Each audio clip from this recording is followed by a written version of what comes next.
నమస్తే అండి. నేను మీ సాయి మాధవ్ బుర్రా సీనియర్ రచయితని.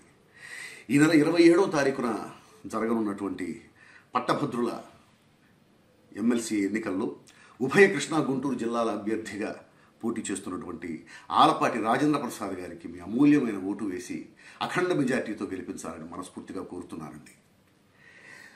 కొంతమంది అడగవచ్చు, ఎందుకు రాజా గారికి ఓటేయాలని? దానికి విశ్లేషణే ఈ వీడియో అండి. అభ్యర్థికి 3 లక్షణాలు ఉండాలి. 1, సమాజానికి మంచి చేయాలనే భావన ఉండాలి.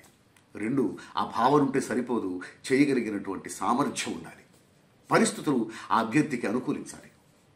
3, చాలా ముఖ్యమైనదండి, వ్యక్తిత్వం. ఆలపాటి రాజేంద్ర ప్రసాద్ గారు ఏ పార్టీతో ఆయన రాజకీయ జీవితాన్ని ప్రారంభించారో ఇప్పటికి కూడా ఆ పార్టీతోనే ఆయన ప్రయాణిస్తున్నాడు తప్ప ఏనాడు ఆయన పార్టీ మారలేదండి. సమాజానికి మంచి జరుగుతుంది, రాష్ట్ర భవిష్యత్తు బాగుంటుంది అంటే ఆ పార్టీ తీసుకునేటువంటి ఏ నిర్ణయానికైనా ఆయన శిరసావహించాడు.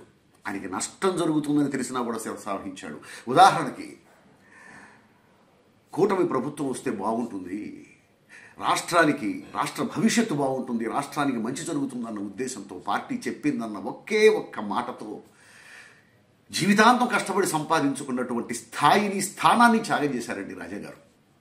అన్ని త్యాగాల కంటే గొప్పది ఆస్తులు త్యాగం చేయటం కంటే, ఆఖరికి ప్రాణత్యాగం కంటే కూడా గొప్పది జీవితాంతం కష్టపడి సాధించుకున్నటువంటి స్థానాన్ని త్యాగం చేయటం. అలాంటి త్యాగం చేశారు రాజా గారు, రాష్ట్ర భవిష్యత్తు బాగుండాలని. ఆ త్యాగానికి మనం విలువ ఇవ్వాలండి. అంతేగాని నేను ఫలానా పార్టీ అని చెప్పుకుంటూ వేరే పార్టీతో ఆయన స్వలాభం కోసం అంటకాగలేదు. అలా అంటగాగిన అభ్యర్థులకి మనం ప్రోత్సహించకూడదండి. ఆ అభ్యర్థుల్ని రాష్ట్ర క్షేమం కోసం, రాష్ట్ర భవిష్యత్తు కోసం తన రాజకీయ భవిష్యత్తుని, తన రాజకీయ జీవితాన్ని పణంగా పెట్టారే కానీ రాజా గారు ఇంకొకరిలాగా స్వలాభం కోసం, స్వార్థం కోసం రాష్ట్ర ప్రయోజనాన్ని పణంగా పెట్టలేదు. ఒక పార్టీలో ఉంటూ ఇంకో పార్టీతో ఆయన అంటగాగలేదు. సో మంచి చేయాలి అనేటువంటి మనస్తత్వం ఉన్న వ్యక్తి, చేయగలిగిన సామర్థ్యం ఉన్న వ్యక్తి, వ్యక్తిత్వం ఉన్నటువంటి వ్యక్తి ఆలపాటి రాజేంద్ర ప్రసాద్ గారికి ఓటేసి మనం గెలిపించుకుందాం. మన ఓటు విలువ పెంచుకుందాం, రాష్ట్ర ప్రయోజనాలు కాపాడుకుందాం.